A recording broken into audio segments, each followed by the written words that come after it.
چلتے تھے. قرآن کریم نے سورہ حج کے اندر ذکر کیا، یعنی جو کوئی مصر سے آ رہا ہے، کوئی یمن سے آ رہا ہے، کوئی کہاں سے آ رہا ہے، دنیا سے جہاں سے بھی لوگ آتے تو وہ اپنی قربانی اپنے گھر سے لاتے تھے، یعنی گھر سے ہی وہ اونٹ لے کر چلتے اور اس کے گلے میں ایک ہار ڈال دیتے تھے جس کو قلادہ کہتے ہیں، اور وہ ہار ڈال کے نشانی ہو جاتی تھی کہ بھائی یہ کہیں اور نہیں ہوگا، اب اس کی قربانی اللہ کے گھر پر ہوگی، یعنی مینا میں ہوگی، حدود حرم میں ہوگی، اور یہ اللہ کا مہمان ہے.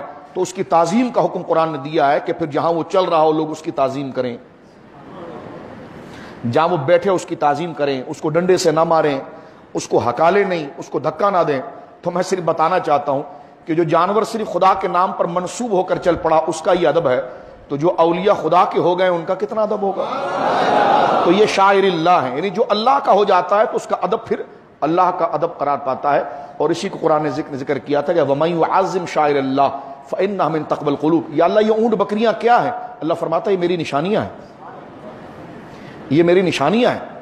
فرمایا جو ان کی تعظیم کرے گا تو جس کے دل میں تقوی ہوگا اور جس کو میں بخشنا چاہوں گا اسے توفیق دوں گا کہ وہ اس کی تعظیم کرے گا. تو اب آپ دیکھیں یہاں پر اللہ کی تعظیم لفظوں میں مراد نہیں، نشانی ہے. بکرا گائے اونٹ کی تعظیم ہو رہی ہے. اب آپ دیکھیں غیر مسلم اگر گائے کی تعظیم کریں تو شرعاً ناجائز ہے، لیکن جب قربانی لے کر حاجی پہنچتا ہے تو اس کی تعظیم فرض ہو جاتی ہے کہ اس اونٹ کی تعظیم کرنی ہے. لوگ کہتے ہیں جی آپ بھی ایسا کر رہے ہیں وہ بھی ایسا کر رہے ہیں، تو میں نے کہا آپ بھی ایسا کر رہے ہیں وہ بھی ایسا کر رہے ہیں. تو کیسا کیسا کر رہے ہیں اس کو نہیں دیکھا جاتا، مراد و نیت کو دیکھا جاتا ہے. کہ آپ بھی مٹھائی بانٹتے ہیں وہ بھی مٹھائی بانٹتے ہیں، تو میں نے کہا آپ بھی اونٹ کی تعظیم کر رہے ہیں وہ بھی کر رہے ہیں، آپ بھی گائے کی تعظیم کر رہے ہیں وہ بھی کر رہے ہیں، تو فرق کیا رہا؟ آپ بھی ایک پانی کا ادب کر رہے ہیں وہ بھی ایک پانی کا ادب کر رہے ہیں، آپ بھی ایک کالے پتھر کو چوم رہے ہیں وہ بھی ایک کالے پتھر کو چوم رہا ہے، آپ بھی پتھر کی عمارت کے گرد گھوم رہے ہیں وہ بھی ایک پتھر کے گرد گھوم رہا ہوتا ہے. تو ظاہری سٹائل تو ایک جیسے. آپ حج سے فارغ ہو کر گنجے ہو جاتے ہیں، سر مونڈتے ہیں، اس طرح وہ ایودھیا میں جا کر گنگا کے قریب سر مونڈ لیتا ہے. تو ساری ادائیں تو ایک جیسی ہیں. تو اداؤں کو دیکھ کر، سٹائل کو دیکھ کر فتویٰ نہیں لگایا جاتا شرک و بدعت کا، بلکہ دیکھا جاتا ہے یہ کام کیا کس کے لیے جا رہا ہے.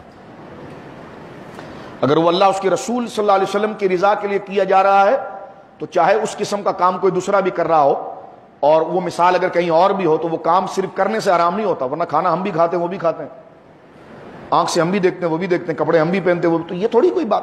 لیکن لوگوں نے ایک مذہب بنا دیا ان چیزوں کو دیکھ کر فتویٰ لگا، نہیں آپ نے ایسا، وہ ایسا کرتے ہیں آپ ایسا کر رہے ہیں، تو یہ تو ناجائز ہو گیا.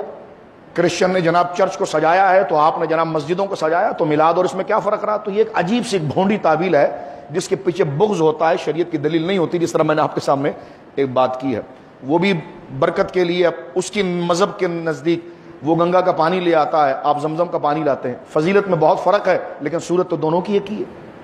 تو یہ دیکھا جاتا ہے کہ جناب کس چیز کے لیے آپ وہاں پر پہنچیں. تو گزارش یہ ہے کہ